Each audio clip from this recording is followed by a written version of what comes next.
Tracy from Eagle's Little Paradise. Today we're whipping up something in the kitchen. So let's get started. I'm going to start here by preheating my oven to 350 degrees. And then let's go over here where the magic happens.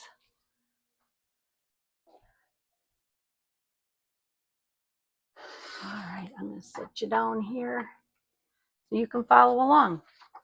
So we preheated our oven to 350 degrees.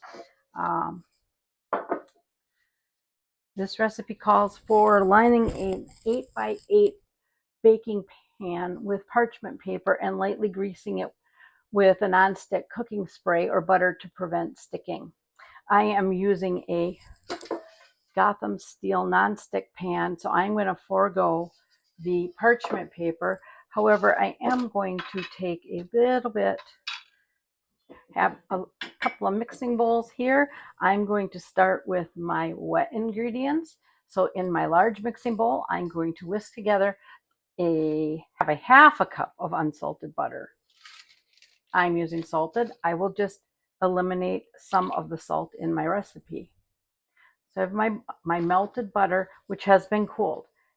Next, I'm going to add in 2 eggs. I have these at room temperature. That's 1, 2 eggs. So those go in. So I have my melted and cooled butter, my eggs.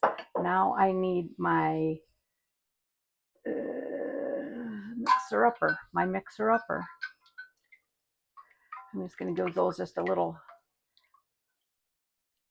stir. And to that, I am going to add brown sugar, granulated sugar, and my extracts. So brown sugar. This out of the way. Brown sugar. Over here is my granulated sugar.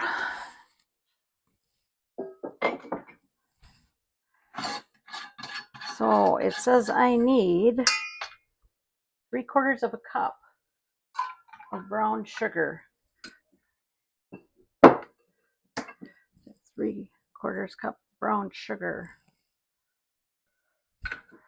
1,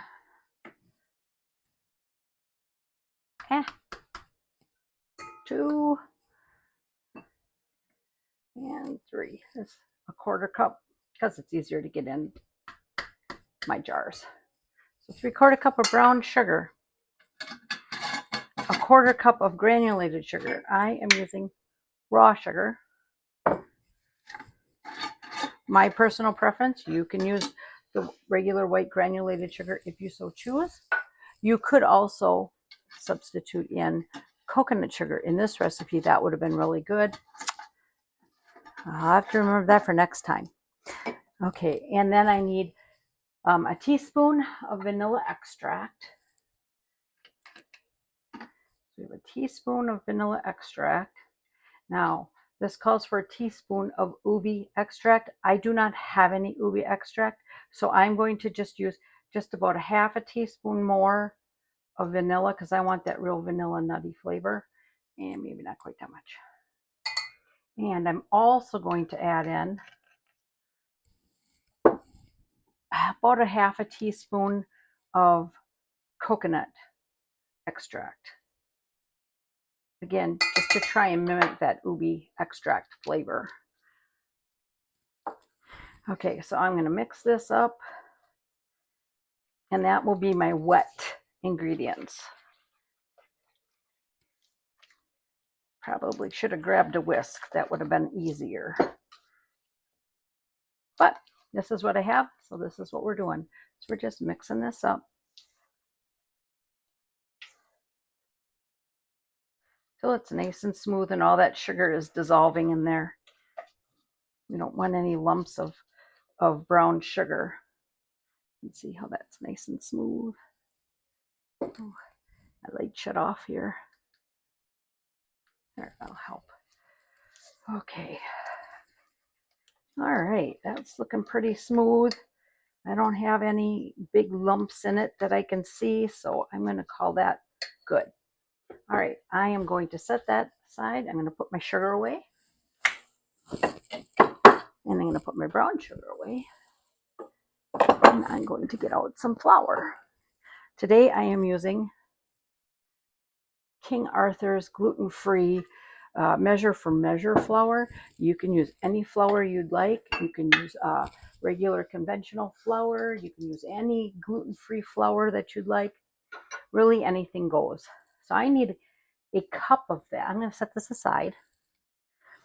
And in this bowl, I'm going to measure out a cup of flour. Just a cup. All right.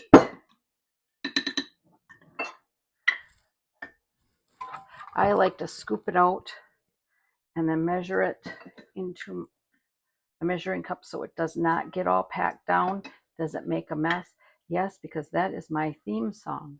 Making a mess, making a mess. That's what Tracy does the best. At least that's what I'm told. Okay, so I have a cup of flour. And into that cup of flour, I'm going to put 1.5 teaspoons of cornstarch. 1.5 teaspoons of cornstarch. So here's a 3/4. So I can do 1.5. So that's 3/4. And another one makes up 1.5. And then I also need a 1/4 teaspoon of baking powder. That's just going to give it a little floof. 1/4 teaspoon. Now I do not measure those flat, especially when it comes to baking powder or baking soda and gluten-free cooking. A little bit extra is okay. Let's see, vanilla extract. We did that. Salt. Okay, so I called for 1/8 teaspoon of salt. I have already put salt in with the salted butter, so I am going to just maybe go for just a pinch more. And I just realized that I had the wrong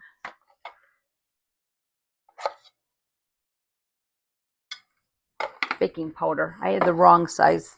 I have 1/8 instead of a 1/4. So we'll just, fudge it. All right, here's my magic. My magic. Get this open.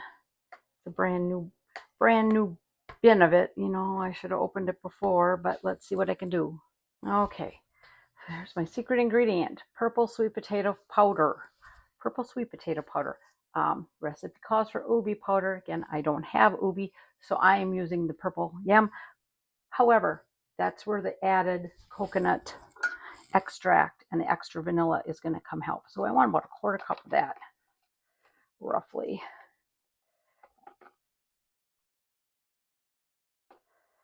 Can you imagine using this for frosting on top of the brownies? That sounds really good. Okay, so I'm going to just whisk those dry ingredients together so that they're really nice and mixed and incorporated well. Then I am going to grab my wet ingredients and I'm going to combine my dry into the wet and give her a good stir. We want to make sure that everything is incorporated and that we have a uniform batter with no dry flour pockets. We don't want any dry. This is a very sticky dough. As you can see, it's kind of coming together like a bread almost. That would be the sweet potato powder. And it has a really pretty color. Oh, well, it looks pretty to me at least. Okay, we got that all good. Now, I'm going to add a little extra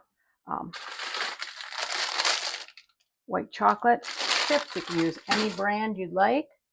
I'm going to just add those in. I've got about 3/4 of a cup of white chocolate chips. I'm going to give that a really good stir. And now I'm going to pour it in my pan. And remember, we heated preheated the oven up to 350. I heard the beeper go off, so I know it's up to temp. And we're going to get this smoothed in here. Okay. I'm just going to kind of spread that around in my pan so it's even. It is very thick. It's a very thick batter.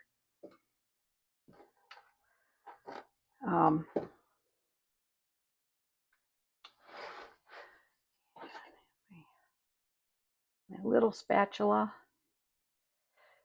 So, all right, that's it. That's all there is to it. Voila. All right, off to the oven we go. Way over there on the other side of the kitchen.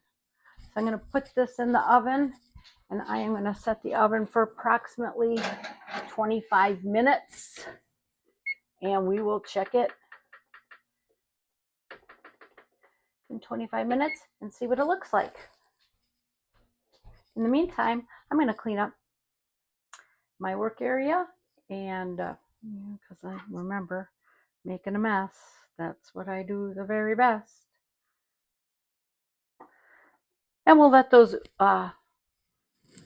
purple sweet potato brownies cook.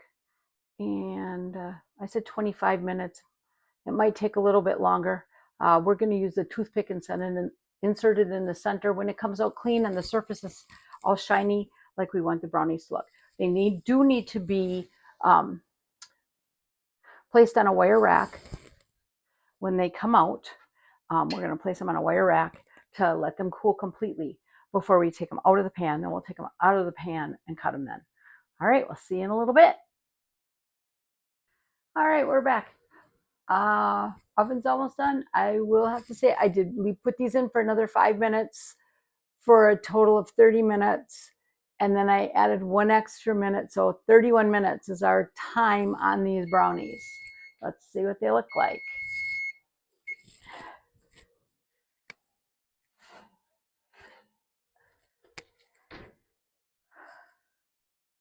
I'm underwhelmed. I'm hoping when I cut into them, when they're cool, that we have a better product than what I am seeing here. I was hoping for more color, but hey, first time, you never know. Okay, thanks. We'll cut into them when they're cool. See you then.